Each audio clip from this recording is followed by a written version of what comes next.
من پێم وایە مرۆڤ لە هەر شوێنێک بژی دەتوانێت هەڵدات بۆ ئامانجەکانی بۆ هیوایەکانی. ڕاستە من لە تاراوگادا دەژیم، مرۆڤ لە وڵاتی خۆیدا بژی دەتوانێت بە شێوازێکی تر کار بکات، بەڵام لە دەرەوەی وڵات تاکە شتێک ئێمە بتوانین بیکەینەوەمە ئەوەیە کە خۆمان لەگەڵ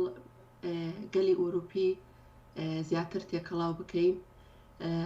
ڕاستیەکانی خۆمانیان پێ بناسێنین و خۆمان بەڕێخستن بکەین هەم لە بە هەموو شێوازێک، هەم لەگەڵ ئوروپیەکان هەم ئێمە وەکو کورد، چۆن ئەگەر مرۆڤ خۆی بەڕێخستن نەکات ناتوانێت بەرەو پێشیش بڕوات و ئێمە دەتوانین کاریگەریمان لەسەر خەڵکی ئوروپی هەبێ بەگشتی. هیچ کات ئوروپیەک نایەت دیفاع لە مافی ئێمە وەکو کورد بکات، ئەوە ئەرکی ئێمەیە، کاری ئێمەیە ئەو کارە بەرەو پێش بێنین و یەک لە بێگومان هەر کەس ئامانجی هەیە لە ژیانیدا، بەڵام یەک لە ئامانجەکانی من ئەوەیە کە من دەنگ بێنمەوە لە شارەداری تا بتوانم دۆزی کورد زیاتر ڕوون بکەمەوە بە گەلی ئەوروپا، هەرچەند کە من هەمیشە هەوڵم داوە ئەو کارە بکەم و تا ڕادەیەکی زۆریش سەرکەوتوو بووم، بەڵام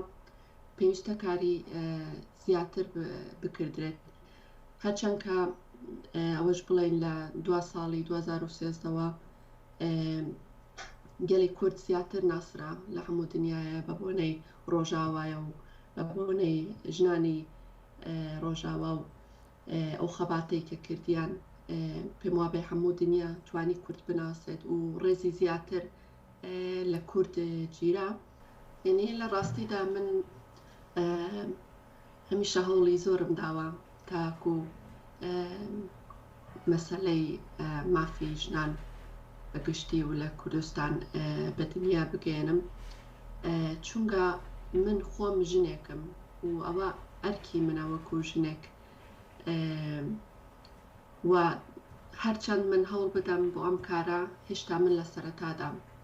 چونکە ئێشی هەر ژنێک ئێشی هەمومانە و پێویستە هەر ژنێک بێتە ئەو مەیدانەوە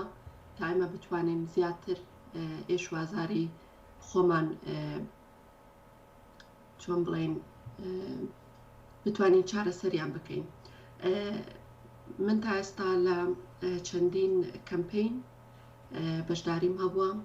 لەناو کۆمیتەکاندا جێم گرتووە، وەک کارکردن بۆ ژنانی زیندانی بە تایبەتی، وەک ژنانی ڕۆژاوا کارێکی زۆرمان کردووە لێرە، دژی کوشتنی ژنان بەگشتی لە کوردستان و خۆ کوشتنی ژنان و زۆر شتی دیکەش. ئەگەر پێش ئاهەنگیش نەبوو بێتم، هەرچی لە دەستم هات بێت، من هەمیشە بەردەوام هەوڵم داوە بەگشتی گەلی فینلەندی لێرە ئاگادار بکەمەوە تا ئێمە بتوانین پێکەوە بۆ داهاتوو کاری باشتر بکەین. ڕاستایانی کێشەی ژنان لە هەموو دنیا لە هەموو جیهان یەکە،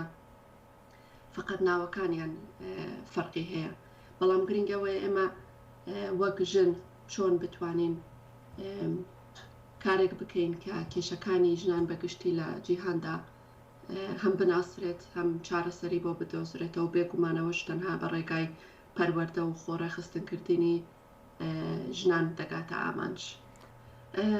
ئەوەی ڕاستی بێت، هەرچەند من تقریبەن هەفتەیەک دەبێت دەستم پێ کردەوە بە کە خۆم کاندید کردووە، پشتیوانێکی زۆر باشم لێ کراوە و خەڵک زۆر خۆشحاڵی خۆیان دەردەبڕن کە من خۆم کاندید کردووە و بە تایبەتی دەرەوەی کەسانی نزیکی خۆم و ئەمانە زۆر کەسانی چەپ لەگەڵ ئەنارشیستەکان لێرە لە فینلەند زۆر پاڵە پشتم بوون و لە هەموو بوارەکاندا هاوکار من. ئێستا وەک دەزانن لەبەر ڕۆژی کۆڕۆنا بەگشتی ئەو ڕێکلامانە کە دەکرێن زیاتر لە سۆشیال مێدیا بەڕێوە دەچێت، چۆن وەک جاران ناتوانانی کۆ ببیتەوە و ڕێکلامی زیاتری بۆ بکەیت. من زیاتر لە ڕێی سۆشیال مێدیا و تەبلیغاتم کردووە، ڕێکلامم کردووە و بەڕاستی دەبینم کە کەسانێکی زۆر هەم هاوکار من هەم ڕێکلامم بۆ دەکەن هەم لە ناوخۆی وڵاتەوە هەم لە دەرەوەی وڵاتەوە و من لێرەوە دەستخۆشیان لێ یەکەم و ماندوو نەبوونیان پێ دەڵم دیارە هەڵبژاردنەکە هێشتا کاتی ماوە بۆیە مرۆڤ کاتی لە پێشە کە بتوانێت باشتر ڕێکلام بکات بەڵام بەگشتی دەتوانم ئەوانە بڵێم ینی سەرەتا خانەوادەکەی خۆم کە بەڕاستی هەمیشە پاڵ و پشتم بوون دەستخۆشی لە ئەوانیش دەکەم و لە هەموو هاوڕێ و دۆستان